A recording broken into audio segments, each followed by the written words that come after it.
Hello guys, welcome back to our ഫ്രിൻഷാസ് world. അപ്പോൾ നമ്മളുടെ ഇന്നത്തെ വീഡിയോ എന്ന് പറഞ്ഞാൽ നമ്മളുടെ ഒരു ഫേവറേറ്റ് സ്പോട്ടിലേക്ക് പോകുന്നതാണ് ഗായ്സ്. അപ്പോൾ നമ്മൾ വൈകുന്നേരം ഒരു 5 മണിയൊക്കെ ആയപ്പോൾ ചായ കുടിക്കാൻ വേണ്ടി നമ്മളുടെ സ്വന്തം 3 പീടികയിലേക്ക് പോകുകയാണ്. അപ്പോൾ ഗായ്സ്, നമ്മളുടെ പിള്ളേഴ്സ് പടകളൊക്കെ ഇവിടെ ഇരിക്കുന്നുണ്ട് ഗായ്സ്. അപ്പോൾ നമ്മളിതാ ഈ 3 പീടികയിൽ കുറച്ച് ദിവസങ്ങളായിട്ട് ആദ്യമൊന്നും നമ്മൾ തീരെ ശ്രദ്ധിക്കാണ്ട് പോയ ഒരു ചെറിയ തട്ടുകടയാണ് ഗായ്സ്. പക്ഷേ ഒരു ദിവസം നമ്മൾ ഇവിടെ നിന്ന് ഒരു ചായ കുടിച്ചു. പിന്നെ നല്ല അടിപൊളി കടി എന്ന് വെച്ചാൽ നല്ല ഫ്രഷ് പൊരിച്ച് കോരി ഇങ്ങോട്ട് ഇടുന്നുള്ളൂ. അതായത് ചൂടോണ്ട് എനിക്ക് പിടിക്കാൻ പോലും പറ്റണില്ല, അത്രയും സൂപ്പർ കടിയും ഒരു ചമ്മന്തി ഉണ്ട് ഇവിടെ. പിന്നെ ചായ ആണെങ്കിൽ പറയാൻ വേണ്ട. സത്യം പറഞ്ഞു കഴിഞ്ഞാൽ നമ്മളിപ്പോൾ ഇവിടുത്തെ ഫേവറേറ്റ് ആൾക്കാരായി. നമുക്ക് ഈ ഷോപ്പ് ഇപ്പം ഒന്നരാണെങ്കിലും ഇവിടെ നിന്ന് ഒരു ചായ കുടിച്ചില്ലെങ്കിൽ ഒരു സമാധാനം കേടാണ് ഗൈസ്. അപ്പോൾ നമ്മൾ ചായ ഒക്കെ കുടിച്ച് കഴിഞ്ഞപ്പോഴാണ് പെട്ടെന്ന് നമ്മളുടെ ഊഞ്ഞാൽ ബീച്ചിലേക്ക് ഒന്ന് പോകാമെന്ന് വിചാരിച്ചത്. നമ്മളുടെ പെരിഞ്ഞനത്തുള്ള ഊഞ്ഞാൽ ബീച്ചിൽ, പെരിഞ്ഞനല്ലല്ലോ, പുതിയകാവോ അങ്ങനെ എന്തോ ആണെന്ന് തോന്നുന്നു നമ്മളുടെ ആ സ്ഥലം. അപ്പോൾ നമ്മളുടെ ഊഞ്ഞാൽ ബീച്ചിലെത്തി ഗൈസ്. ഊഞ്ഞാൽ ബീച്ചിൻ്റെ പ്രത്യേകത എന്താണെന്നല്ലേ? ഊഞ്ഞാൽ ബീച്ചിൻ്റെ പ്രത്യേകത എന്ന് പറയുന്നത് ഇവിടെ ഒരുപാട് ഊഞ്ഞാലകളുണ്ട്.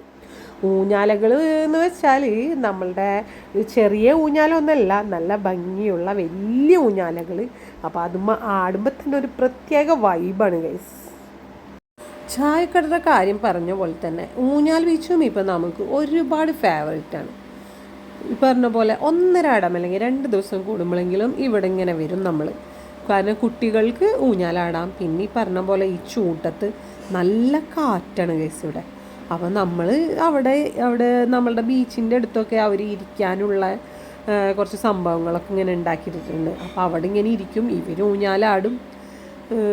എന്താ പറയുക, നല്ലൊരു വൈബാണ്. എനിക്ക് ഇതുവരെ വേറെ ബീച്ചുകളിൽ കിട്ടാത്തൊരു പ്രത്യേക വൈബാണ് ഇവിടുന്ന് കിട്ടിയിട്ടുള്ളത്. പിന്നെ ബീച്ച് എന്ന് പറയുന്നത് തന്നെ എല്ലാവർക്കും ഒരുപാട് ഇഷ്ടമുള്ളൊരു സംഭവമാണല്ലോ അല്ലേ? നമുക്ക് സങ്കടം വന്നാലും സന്തോഷം വന്നാലും ഒക്കെ കുറച്ച് നേരം ബീച്ചിലേക്ക് ഇങ്ങനെ നോക്കിയിരുന്നു കഴിഞ്ഞാൽ വല്ലാത്തൊരു ആശ്വാസമാണ്. അപ്പോൾ അതുപോലെ തന്നെ അപ്പോൾ മക്കൾ കുറച്ച് നേരം വെള്ളത്തിലൊക്കെ കളിച്ച് ഞങ്ങളിവിടെ ഇങ്ങനെ ആസ്വദിച്ച് ഇങ്ങനെ ഇരുന്നു.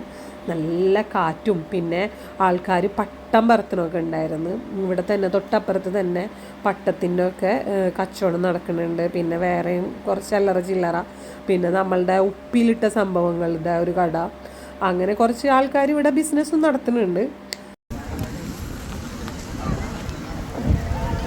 ഇതെന്തുട്ടൊക്കെ എണുത്തുവാ? വാഴപ്പിണ്ടി ഉപ്പിലിട്ടതും മാങ്ങ ഉപ്പിലിട്ടതും. നോക്കട്ടെ പറഞ്ഞു.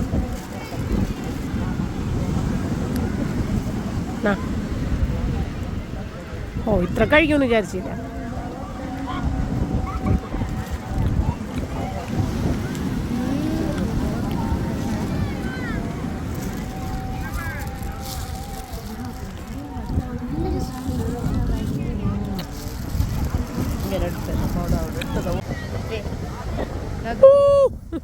ഹലോ,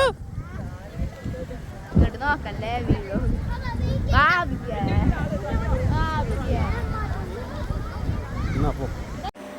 അപ്പോൾ ഇത് തായ്ലൻഡ് ഒന്നല്ല ഗൈസ്, നമ്മളുടെ തൊട്ടടുത്തുള്ള പൊക്ലായി ബീച്ചാണ് ഗൈസ്. ഇത് ഒരു രക്ഷയില്ലാത്ത വൈബാണ് കേട്ടോ ഗൈസ്. നല്ല അടിപൊളി. നമ്മൾ പോയി കഴിഞ്ഞാൽ എപ്പോഴും രാത്രി ഒരു 7:30 വരെയൊക്കെ അവിടെ ഇങ്ങനെ ഇരിക്കും. നല്ല കാറ്റാണ്, അതും എൻജോയ് ചെയ്ത് ഇങ്ങനെ ഇരിക്കാൻ നല്ല രസമാണ്. കടലിലേക്ക് ഇങ്ങനെ നോക്കി കുറേ നമ്മളെ വിഷമങ്ങളൊക്കെ എന്താ പറയുക, മനസ്സുകൊണ്ട് നമ്മൾ സംസാരിക്കാമെന്നൊക്കെ പറയില്ലേ. അപ്പോൾ ഇത്രക്കുള്ള വിശേഷങ്ങൾ ഗായ്സ്. അപ്പോൾ നമ്മളുടെ ഈ കൊച്ചു വീഡിയോ ഇഷ്ടപ്പെട്ടാൽ ലൈക്ക് ചെയ്യുക, ഷെയർ ചെയ്യുക, സബ്സ്ക്രൈബ് ചെയ്യുക. Thank you for watching. Tata, bye bye.